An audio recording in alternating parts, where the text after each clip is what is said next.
Hey everybody, today we're making a new tank for our poison dart frogs and mourning geckos, complete with waterfalls, ventilation, and more. Today we're also celebrating 1,000 subscribers. Thank you guys so much for watching, and if you're new here, welcome. Our two little dart frogs have grown a lot since we started this channel, and it's time to give them a bigger home.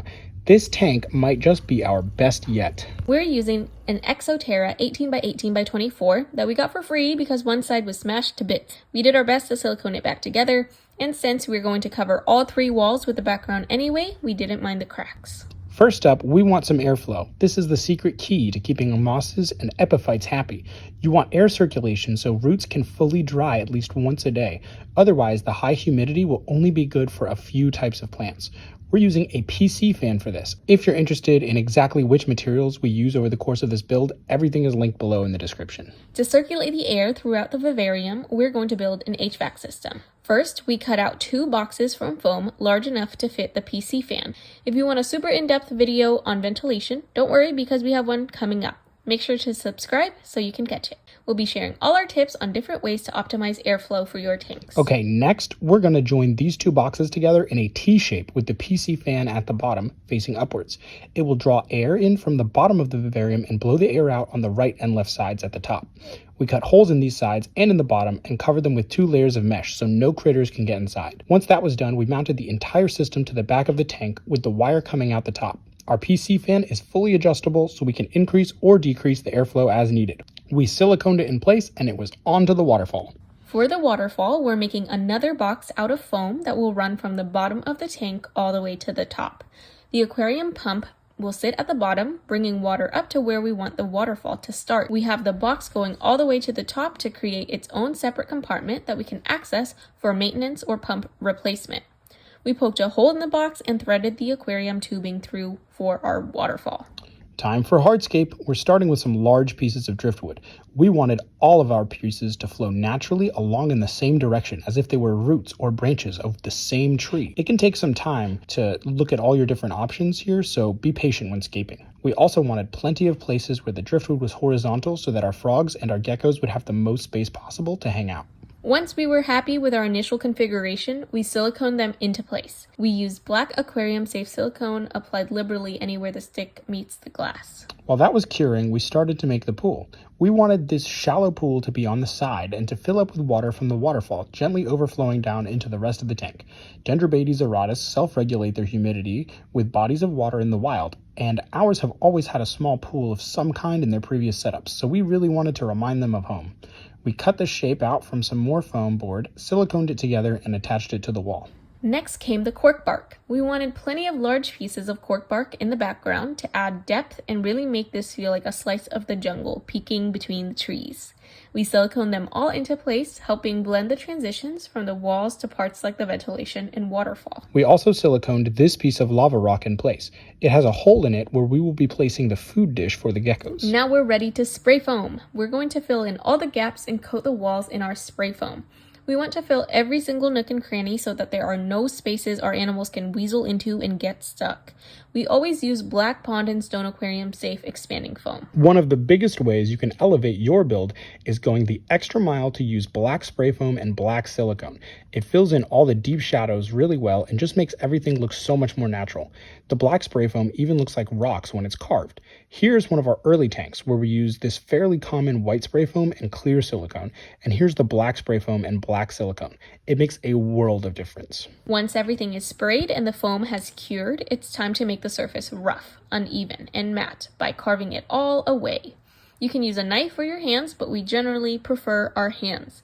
It gives a more rough and natural appearance. With that done, it's time to really make sure no extra light is sneaking in with some Plasti-Dip.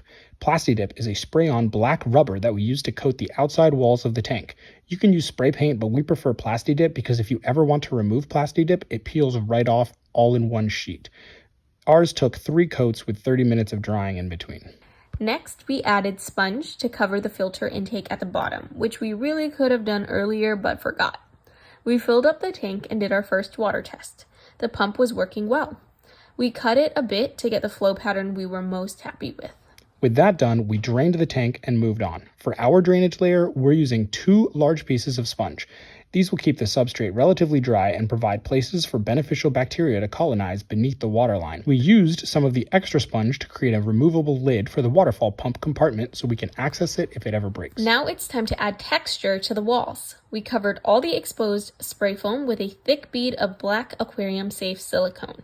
Then, using gloves, we smeared the silicone to layer the whole surface. Before it cures, we scoop a handful of substrate to coat the walls. For this, our substrate mix was cocoa fiber and chopped up sphagnum moss. This is our favorite part because the tank really starts to come together. Once the entire tank was coated, we could begin planting. We added a base layer of our sphagnum moss and cocoa fiber substrate, then mixed up some more substrate with aqua soil for nutrients and some charcoal for purification. First, we added a large Boston fern in the back left. Next was the Alocasia. This is really the centerpiece of this tank. We added it in the foreground and propped it up with some extra substrate. Next was a small Boston fern in the back right, followed by one asparagus fern in the foreground and another one in the upper left. We went kind of light on the plants for this one because we really want to let the mosses and that one Alocasia stand out. After another water test, we were ready to add sheet moss. We added this across the walls and on flat surfaces, mainly on parts that had been covered in spray foam. We still want the wood and cork bark to shine through in some areas, but we did cover the ground with moss. To keep the moss attached to the walls at first, we pin it in place with toothpicks or staples. Next, we added the automated misting system. We affixed the nozzles in the center and zip-tied them in place.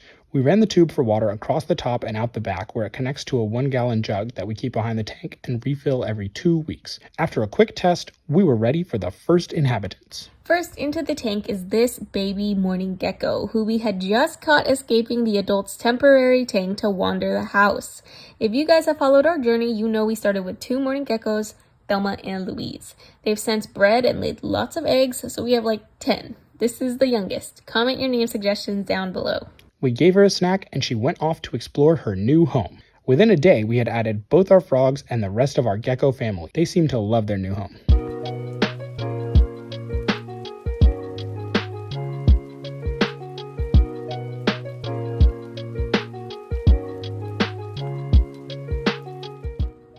We're super happy with this build and all our animals seem to really love it. All the accessible hiding spots mean that they always feel close to somewhere safe, and we actually see them way more than if there was just one hide. So whether they're just chilling on the waterfall, catching some shade, or chasing after their food, there is always something going on in here. Thank you guys so much for 1,000 subscribers and supporting us on this journey. We've got a few commissioned tank builds coming up, including a monster 100-gallon dart frog build and a gargoyle gecko tank. Make sure to subscribe to catch those as well as updates on this tank and our others.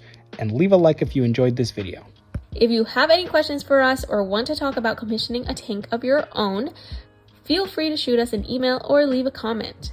See you guys later.